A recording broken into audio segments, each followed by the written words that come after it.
পরিবর্তন সরকার হবে ভাই, আর এবারই হচ্ছে। ওই জন্যই এখনও ধৈর্য ধরে আছি, একটা জোট বড় আকারে তৈরি করতে চাইছি, যে জোট বিজেপি এবং তৃণমূলকে যোগ্য জবাব দেবে, সেই জোট আমরা তৈরি করতে চাইছি। সেখানে একটু ধৈর্য ধরে আছি। নাহলে এতদিন আমরা প্রার্থী ঘোষণা করে দিত, আমাদের পার্টি কোথায় কোথায় লড়াই করছে, প্রার্থীর নামও ঘোষণা করে দিত। বৃহত্তর স্বার্থের জন্য একটু আমরা ধীর গতিতে চলছি। দেখ, আর ফিরে আসি, গ্যাড়াকলটা কোথায় একটু বোঝার চেষ্টা করুন, কোথায় সাপ হয়ে কামড়াচ্ছে, ওজা হয়ে ঝাড়ছে, একটু বোঝার চেষ্টা করুন।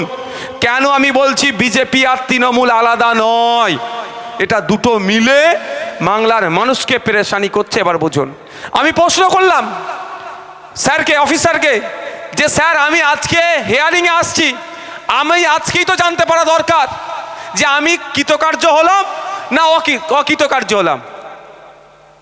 আমি আজকের হিয়ারিংয়ে যাচ্ছি, যারা ডকুমেন্টস চেয়েছে দিচ্ছি, আজকেই তো আমাকে জানিয়ে দেওয়া দরকার যে আমার নাম থাকলো না, কেটে গেল। তখন অফিসার বলছে যে আমরা তো এটাই বারবার বলছি নির্বাচন কমিশনকে, এই সরি ডিস্ট্রিক্টের ডিএমগুলোতে, যে যারা হিয়ারিংয়ে আসছে যদি কেউ বাদ পড়ে তাদেরকে জানিয়ে দেওয়া হোক, তাহলে তারা দ্রুততার সাথে যদি কোনো ডকুমেন্টসের ভুলভাল থাকে সেটা ঠিক করে ডিস্ট্রিক্টে অ্যাপ্লিকেশন করতে পারবে। কিন্তু আমার রাজ্য সরকার ডিএমগুলোকে কন্ট্রোল করছে। ডিএমকে কন্ট্রোল কে করে? রাজ্য সরকার। বিডিওকে কন্ট্রোল কে করে? রাজ্য সরকার। এই কাজটা করতে দিচ্ছে না, কারণটা কি আমার সন্দেহ হচ্ছে। 14 তারিখে পাবলিশ হবে, হয়তো 10 তারিখে একসাথে যাদের নাম হয়তো যদি টেকনিক্যাল ফন্ট বলুন বা বদমাইশি করে হোক, যাই করে হোক, যদি বাদ যায় 10 তারিখে ঘোষণা করবে। আচ্ছা 14 তারিখে কি হবে? হিয়ারিং ফাইনাল লিস্ট পাবলিশ হবে। তাহলে এই 4 দিনের মধ্যে আপনি ডিস্ট্রিক্টে কখন যাবেন বা কখন সিও অফিসে যাবেন? তাহলে আতঙ্কের পরিবেশ তৈরি হবে। হই হই করে ঠেলাঠেলি করে, এই করে আগুন লাগাও, তাগুন লাগাও, হ্যান করো ত্যান করো করতে বলবে ভিতর থেকে। ওই ব্যারিকেড নাটকের মতো ঠেলাঠেলি করবে। তারপরে কি বলবে? আমাদেরকে ভোট দাও, আমরা ভোট নিয়ে জিতার পরে তোমার ভোটাধিকার ফিরিয়ে নিয়ে আসবো। এই খেলাটা খেলতে পারে, সেই জন্য এখনো পাবলিশ করছে না। অলরেডি এখন হাজার হাজার মানুষের তো হয়ে গেছে হিয়ারিং। তাহলে তার মধ্যে পাস ফেল তো হবেই, পাস ফেল তো হবেই। যে অবৈধ সে তো ফেল হবেই, কিন্তু বৈধকে যদি ফেল করায়, তার কি রিঅ্যাপ্লিকেশনের জায়গা রাখছে? এখন আছে অপশান, কিন্তু তাদেরকে কেন ডকুমেন্টস দিচ্ছে না? এটাই হচ্ছে তৃণমূল কংগ্রেসের দ্বিচারিতা। আর এর বিরুদ্ধে শুভেন্দু অধিকারী একবারও কথা বলেছে? শুভেন্দু অধিকারী তো মিলেমিশে করছে এটা, শুভেন্দু অধিকারী তো মিলেমিশে কাজটা করছে। ওই জন্য এইটা বলছে না যে এখনই যাদের নাম বাদ যাচ্ছে তাদেরকে এখনই নোটিশ দিয়ে দেওয়া হোক। যদি এখনই যাদের নাম বাদ যাচ্ছে যদি নোটিশ দিয়ে দেওয়া হয়, সার্ভ করে দেওয়া হয়, যদি আমাদের কারিমুলের, আমাদের অক্রিয়া, আমাদের ডাক্তার বা আমাদের মোস্তফা বা আমাদের মালিক ভাইয়ের হয়তো নামটা বাদ গেছে, হিয়ারিংয়ে ডেকেছে, হিয়ারিংয়ে পাস করতে পারেনি, মালিক ভাইয়ের কাছে নোটিশ চলে আসলো। তাহলে মালিক ভাই ইমিডিয়েট কি কারণে হিয়ারিংয়ে বাদ পড়লো সেইগুলো কি করবে? কালেক্ট করবে, নিয়ে ডিস্ট্রিক্টে জমা দেবে। ডিস্ট্রিক্টে জমা দেওয়া মানে আবার নামটা তাহলে ফাইনাল লিস্ট যখন পাবলিশ হবে এমনিতে ঢুকে যাবে অটোমেটিক্যালি। সেই টাইমটা কি দেওয়া হচ্ছে মালিক ভাইকে? দেওয়া হচ্ছে না। কেন দেওয়া হচ্ছে না? নির্বাচন কমিশনকে এটা প্রশ্ন করেছিলাম, তখন বলেছে যে আমরা বারবার বলছি ডিস্ট্রিক্টগুলোতে ডিএমগুলোকে যে হিয়ারিংয়ের সাথে সাথে তাদেরকে জানিয়ে দেওয়া হোক, কিন্তু তারা জানাচ্ছে না। তারা আর কি বলতে পারে যে রাজ্য সরকার বারণ করেছে বলে জানাচ্ছে না? এটা কোনো অফিসার কি বলতে পারে? এটা বলতে পারে না, কিন্তু আমাদেরকে বুঝে নিতে হবে তো। তাহলে সাপ হয়ে কামড়াচ্ছে, ওজায় ঝাড়ছে, কে বুঝতে পারছেন? এগুলো একটু মাথা ঠান্ডা করে চলতে হবে। আমি আপনাদের আবারও বলছি, আপনার ভোটার লিস্টে নাম আসবে, ভাঙড়ের একটা বৈধ ভোটারের নাম কাটার সাহস দেখাবেন, আমি আশা করছি রাজ্যের মানুষের বৈধ ভোটারের নাম কাটার সাহস দেখাবে না। তারপরেও বলবো, ভাঙড়ে 2021 সালে যে আমাকে ভোট দেয়নি, যে আমার সমালোচনা করেছে, আমি বিধায়ক হিসেবে তারও পাশে থাকবো, যে ভোট দিয়েছে তারও পাশে থাকবো। কে ভাঙড়ের হিন্দু, কে মুসলমান, কে দলিত, কে আদিবাসী, কে আমার শত্রু, কে আমার মিত্র, দেখার প্রয়োজন নেই। ভাঙড়ের প্রত্যেকটা ভোটারের ভোটাধিকার রক্ষার দায়িত্ব আমি কাঁধে তুলে নিয়েছি দেওয়ানে, আজকেও বলছি আমি তুলে রাখছি। ভরসা করতে পারেন, আপনার হয়ে সর্বোচ্চ লড়াই আমি দেবো। কারণ আপনার ST SC সার্টিফিকেট নিয়ে যে জালি হচ্ছে, কেউ কথা বলেনি, এই আপনার বিধায়কই আপনার জন্য কথা বলছে। আপনার ওবিসি সার্টিফিকেট নিয়ে যে বৈষম্যের শিকার হচ্ছে, কোনো বিধায়ক কথা বলেনি, এই ভাঙড়ের বিধায়কই আপনার পাশে দাঁড়াচ্ছে। আপনার মাদ্রাসা, মসজিদ, ঈদগাহ, কবরস্থান তথা ওয়াকাফ প্রপার্টি লুট হয়ে যাচ্ছে আর প্ল্যান চলছে, কেউ বাধা দেয়নি, এই ভাঙড়ের বিধায়ক আপনার পাশে দাঁড়িয়েছে, একটাকে রক্ষা করছে। তাই আপনার ভোটাধিকার রক্ষার জন্য আপনার বিধায়কই আপনার পাশে থাকবে, নিশ্চিন্তে থাকবেন, আপনারা আতঙ্কিত হবেন না। নিশ্চিন্তে থাকবে মিন্স আতঙ্কিত হবেন না, আতঙ্কিত হলে এই সমস্যার সমাধান হয় না। আর দুটো কথা আমি আপনাদের বলে শেষ করে দেবো। কি দুটো কথা?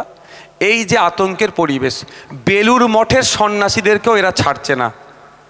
এত নোংরা রাজনীতি চলছে, বেলুর মঠের যিনারা সন্ন্যাসী আছেন তাদেরকে ডাকছেন, ফুরফুরা শরীফের পীর পরিবারের খানদানের লোকেদেরকে ডাকছেন, যারা শুধুমাত্র ধর্মীয় সংস্কার পরিবার নয়, স্বাধীনতা সংগ্রামে পীর আবু বকর সিদ্দিক রহমতুল্লাহর অবদান অতুলনীয়, তার পরিবারের লোককে ছাড়ছে না।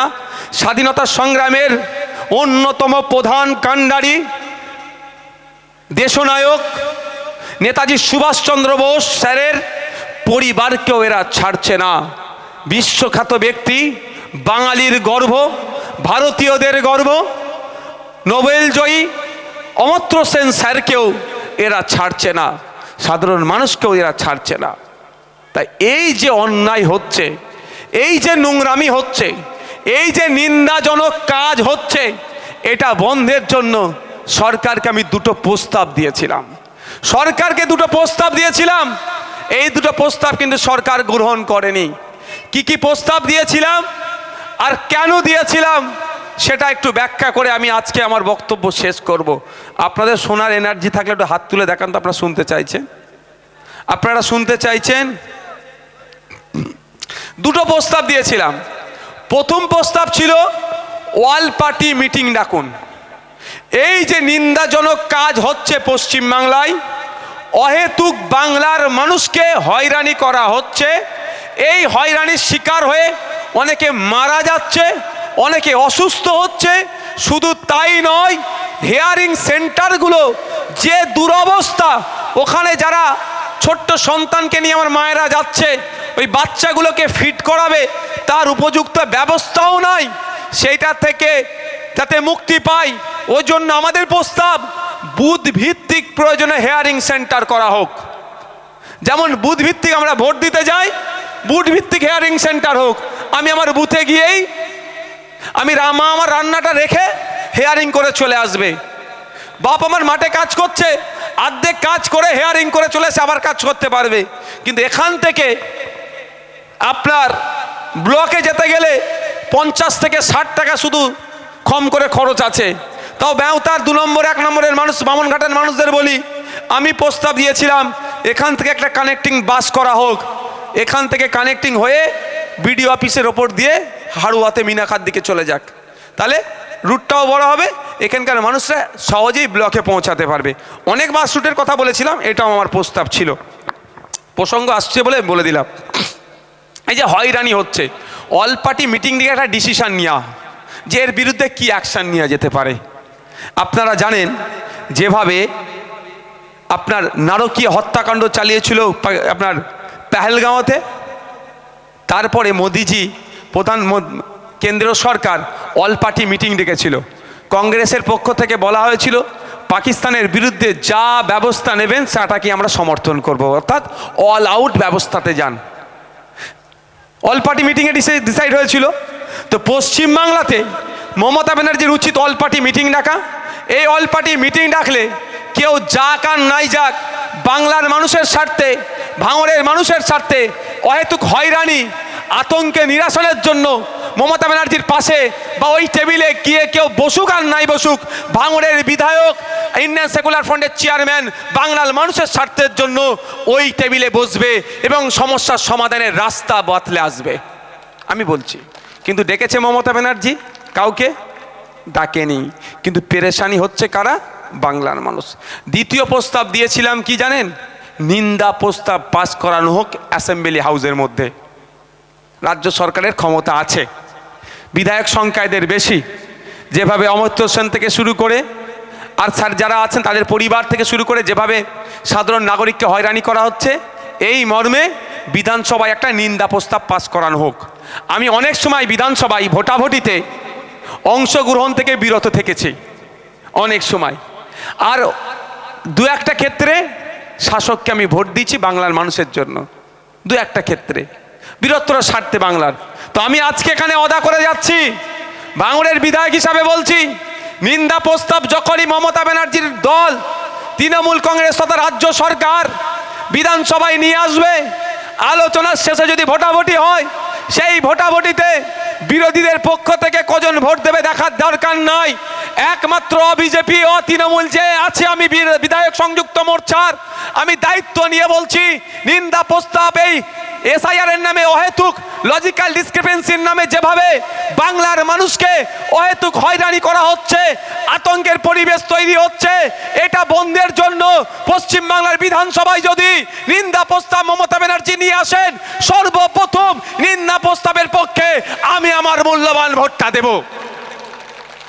কিন্তু করছে, এই নিন্দা প্রস্তাব পাস করালে লাভটা কি হবে তাও আপনাদের জানিয়ে রাখি। এই নিন্দা প্রস্তাব পাস করি একটা কপি যদি ইলেকশন কমিশন অফ ইন্ডিয়াকে পাঠায়, যে পশ্চিমবাংলার অগস্ট হাউস তথা আইনসভা এই হয়রানির বিরোধিতা করছে, এই হয়রানির নিন্দা করছে, এই হয়রানি বন্ধের আহ্বান করছে, তাহলে ইলেকশন কমিশন অফ ইন্ডিয়া নড়ে চড়ে বুঝবে এই নামের বানান ভুল, ফুল স্টপ ভুল, ম্যাচ মিসম্যাচ, স্পেলিং মিস্টেক, বা খাতুন ছিল বিবি, খাতুন ছিল বেগম, বা আমার হিন্দু সমাজের মায়েরা অনেক সময় বিয়ের পরে স্বামীর টাইটেলটাও অ্যাড করে। যেমন আমি যদি বলি আপনার প্রতিমা মণ্ডল, নাম প্রতিমা মণ্ডল, স্বামীর টাইটেল হচ্ছে ঘোষ, ধরলাম প্রতিমা মণ্ডল ঘোষ, অনেকে মায়েরা লেখে না, এটা তার বাড়ি নোটিশ চলে যাচ্ছে। এগুলো তো অহেতুক হয়রানি করা হচ্ছে। যে মহিলা প্রতিমা মণ্ডল ঘোষ সেম মহিলা, এটা তাকে গিয়ে ভিডিওতে প্রমাণ করাতে হচ্ছে। এগুলো বন্ধের জন্য বিধানসভায় যদি প্রস্তাব নিন্দা প্রস্তাব নিয়ে আসে, নির্বাচন কমিশনকে দেয়, নির্বাচন কমিশন নড়ে চড়ে বসবে, বাধ্য এই লজিক্যাল ডিসক্রিপেন্সির নামে যেভাবে অহেতুক হয়রানি করা হচ্ছে এটাকে বন্ধ করার জন্য। আর যদি না বন্ধ করে, এর কপিটা নিয়ে সুপ্রিম কোর্টে যেটা মামলা রাজ্য সরকার করে, ওই মামলাতে অ্যাটাচ করে দিলে সুপ্রিম কোর্ট এটাতে ব্যবস্থা গ্রহণ করবে। অনেক আইনের বিশেষজ্ঞ বলছে এই অ্যাটাচমেন্ট যদি করে দেয় তাহলে এটাকে স্টে করে দিতে পারে, তাহলে এই হয়রানি আমাদের আর হতো না। কিন্তু এটা করছে কি, তাহলে এই হয়রানির যে শিকার হচ্ছেন একদিকে বিজেপি, অপরদিকে তৃণমূল নির্বাচন কমিশনকে সামনে রেখে করছে। তাই আপনাদের বলবো, এই হয়রানির যোগ্য জবাব 2026 সালে বাংলার মানুষকে দিতে হবে। বাংলার মানুষকে হয়রানির জবাব দিতে হবে যে বিজেপি তৃণমূল মিলে তাদের ভোটের বাইনারি তৈরি করার জন্য এত মানুষকে রাস্তায় তুমি দাঁড় করিয়ে দিয়েছো। এর জবাব আমরা 2026 সালে বাংলার মানুষ বিজেপি এবং তৃণমূলের বিরুদ্ধে দেখিয়ে দেবো।